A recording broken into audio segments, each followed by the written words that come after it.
Hello, welcome back to Wheels and Things. This is going to be part 2 of the Cost to Own series, where I started with talking about why I thought the Fiat 500 Abarth was the least expensive car to purchase and own in the United States right now.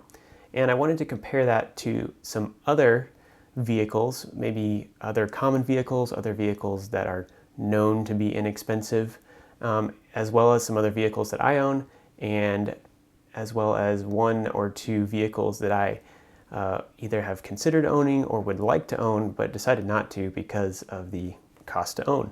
So let's check it out.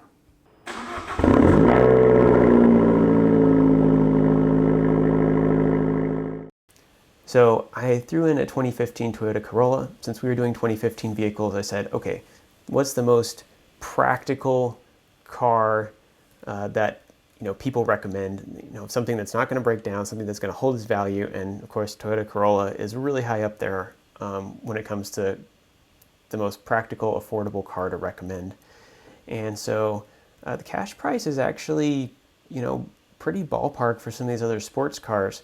And so you think, well, looking at the cash price, why would I buy a Toyota Corolla when I could buy a Fiesta ST or an Abarth or a Mini Cooper, or spend a little bit more and get a Miata, Why would I buy a Corolla? And then you come over here and you see that, wow, significantly lower repairs and maintenance from any of these sports cars. Now, again, I'm sure some of that has to do with tires. Sports cars require bigger tires. They're more expensive. You have to change them more often. Same thing, turbo cars probably have more frequent oil change intervals. A number of things that are going to change that repair cost. And of course, people aren't out there hooning their Corollas, so they're less likely to break things out of out of negligence. Depreciation. So again, depreciation is lower. So as these Corollas get older, they aren't as beat up and modded or messed up or crashed or whatever as some of the other vehicles. Of course, fuel is going to be better, going to get better fuel mileage, and a Corolla has less horsepower, so just the way things work. And so you come over here and it looks like the Corolla in my brief search. Unfortunately, it's hard to do a reverse search and say, oh, what's the cheapest car to own over 5 years? Edmunds does put out articles on that, but Corolla's got to be up there. And so over 5 years, basically $26,000, again, excluding financing, is about the least you can spend. So when you compare to a Corolla, what you're really looking at are these numbers saying, okay, if I just need a car and I get a Corolla, I have to realize that I'm going to spend approximately a little more than $5,000 a year every year just to keep that car running and in good condition and fueled and insured and all that stuff. But if I want a more fun sports car for basically an extra $1,000 a year, which seems like a lot, and I'm not saying that it's not, but that's basically what it is. An extra $1,000 a year, you can have a more fun car. So how much is it worth to you, right? Is it worth $100 a month to have a more fun car? Or would you rather save that $100 and put it towards something else? That's where we get these decisions, right? Again, owning a car is not an investment, it's a depreciating asset. So if it's a hobby you love, then do it. And then of course the Prius, I thought I'd check the Prius out. I've heard lots of different opinions on it. I've heard some people say, oh, it's gotta be the most affordable car to own and operate because it gets such good gas mileage. And other people say, well, it's got all this complex hybrid technology, and if some of that breaks, then what's gonna happen? It's gonna be super expensive, it might be unreliable. And overall, Priuses have shown to be pretty reliable. If you just look around on the road, I'm sure you'll see 2010 and older Priuses still going strong. But again, pretty close to the Corolla, actually within a couple $100. So it seems that there doesn't seem to be a clear winner there. Corolla versus Prius, you're probably going to be about same overall cost either way. You're going to spend more up front for the Prius, but it's going to, and it looks like it's going to depreciate a little bit more, but you're going to spend a lot less on fuel. So you'll see less money going out of your checking account every month if you have a Prius, but the reality is overall you're going to be about the same as owning a Corolla. So then I thought I'd look at some other cars that I own to see, is this Abarth, more expensive to own than those cars or less expensive to own. So my wife drives a 2015 Subaru Outback Limited. They say for one with 90,000 miles, you should pay about $18,000. So this is a limited, so it's a higher trim level. But we really enjoy having the features on the limited, and especially when it's a used car, I feel like paying a little bit more for those features is totally justified, especially if you're going to keep it for a long time. We paid a little bit less than this for ours, so maybe we got a good deal. Maybe car prices have gone up since then. We bought it in December. It was 2015 used, and it had almost 100,000, so that could be another reason that this price is a little bit different. Repairs and maintenance, actually really similar to a Fiat 500. Depreciation is going to be a little bit more because, of course, the purchase price is higher. Seems to be a pretty good correlation there for obvious reasons.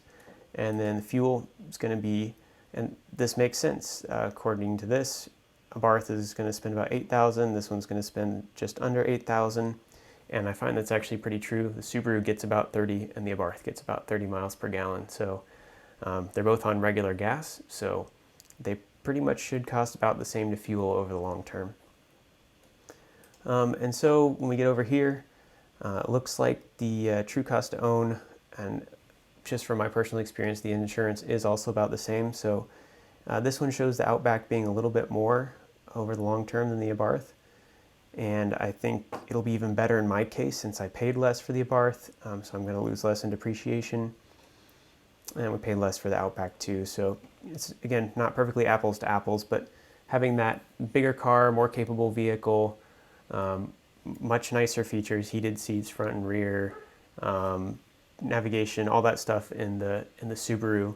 So you're paying a little bit more for that over the 5 years. When we were looking at the Subaru Outback, we thought, well, for a little bit more, maybe we could get a BMW wagon. I love the 3 Series wagons. They look really good. I've driven 3 Series sedans from this generation, and they drive really nice. They're really smooth, quiet, really enjoyable to drive. So it's like, well, for just a little bit more in purchase price, why wouldn't I get a BMW? Why not?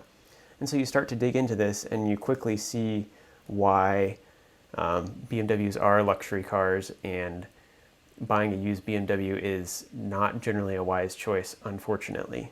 As much as I would love to say that it is, it's just really not. So Edmunds here can back that up with some of their data. Almost double repairs and maintenance costs over 5 years compared to a Subaru Outback. It's not even close. It's not even just a little bit more. It's almost double. And then, of course, depreciation. Even though you paid that little extra for it, after 5 years, you're going to lose. Looks like they're showing a less than $3,000 difference here. You're going to lose $3,000 more. So that money, while you paid more for it, is just going out the window. You're not going to get it back when you sell it. And then in this particular case, I chose the 328i. There's also a diesel version, which gets a little bit better gas mileage. So maybe that one would be a little bit cheaper to fuel.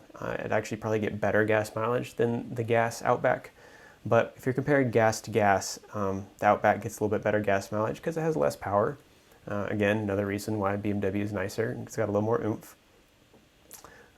But you get over here, and then with insurance and everything, I mean, it's not even close.